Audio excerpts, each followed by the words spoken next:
गोश्त के जो कट्स होते हैं ना वो बहुत ज़्यादा इंपॉर्टेंट पार्ट प्ले करते हैं सालन के अंदर या किसी भी डिश के अंदर। तो अक्सर ऐसा होता है कि जब आप लोग पाए लेने जाते हैं बकरे के, तो ऐसी छुरा उठाया, पाया लिया और मोस्टली जो है वो 2 कट मारते हैं यहाँ पे और यहाँ पे, और वो मार के दे देते हैं।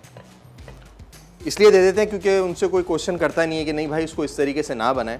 तो मैं उनके लिए थोड़ा सा काम जो है वो लेंदी कर रहा हूँ अपने व्यूवर्स को ये बता के कि आप कभी भी पाए लेने जाएं बकरे के तो उनको बोलें कि यार हमें खोल के दें। अच्छा, मुझे ये चीज़ मेरे उस्ताद ने ही सिखाई थी कि देखें अली भाई इस तरीके से भी बकरे के पाए बनते हैं।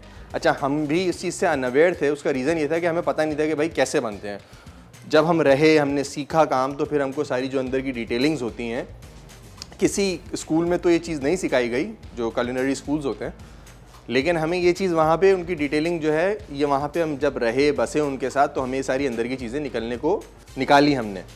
तो बकरे का मैं पाए इस्तेमाल कर रहा हूँ, उसके लिए मैंने पहले से खोल के रख लिए हैं क्योंकि अगर सारे मैं काटूंगा तो मेरा थोड़ा सा टाइम वेस्ट होगा। लेकिन मैं आपको इसका एक बेसिक कट है वो सिखा रहा हूँ।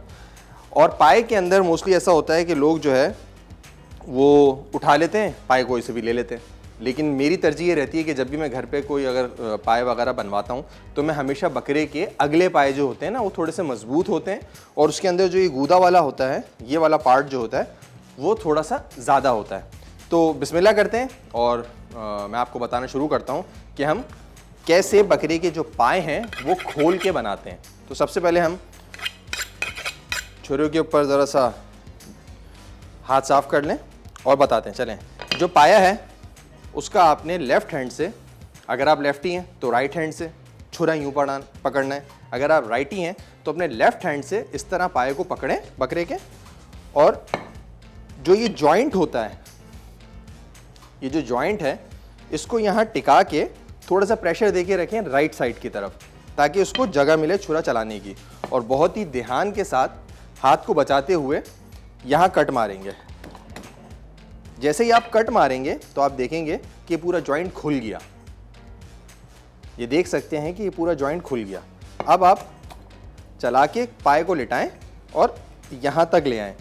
इसको पूरा अलग नहीं करना, तो इसका ये जो चस पैदा करता है सालन के अंदर वो वाला पार्ट ये आ गया। अब क्या करें आप कि जो पंजा था उसका वो इस तरीके से खोल लें तो पाए की ना कुछ शक्ल इस तरह बन जाती है।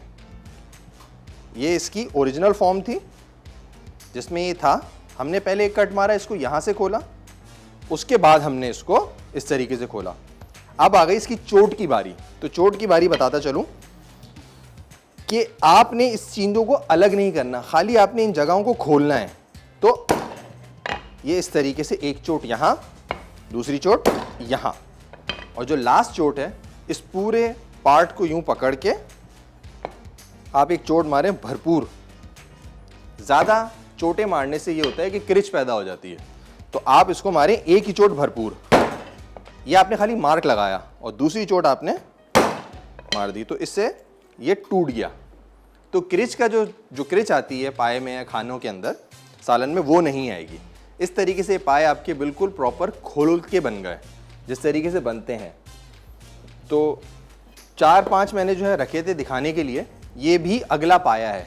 अच्छा, जो पिछला पाया होता है उसके यहाँ पे जो है ना वो ये वाला पार्ट जो होता है वो नहीं होता है। चलें जी, बहुत ही एहतियात से करेगा क्योंकि आपके जो है ना गोश्त जब हिलता है ना तो हाथ कटने के चांसेस होते हैं। ये पंजे को आप इस तरीके से खोलेंगे, एक चोट यहाँ, एक चोट यहाँ और दूसरी चोट जोर से मारना है। अच्छा, कोशिश करें कि ये जो है ना अलग ना करें क्योंकि वो बहुत खूबसूरत लगता है इस तरीके से बना हुआ पाया। यहाँ पे जो है सारे पाए बने हुए, ये पिछला पाया था इसलिए ये जो है अलग हुआ है।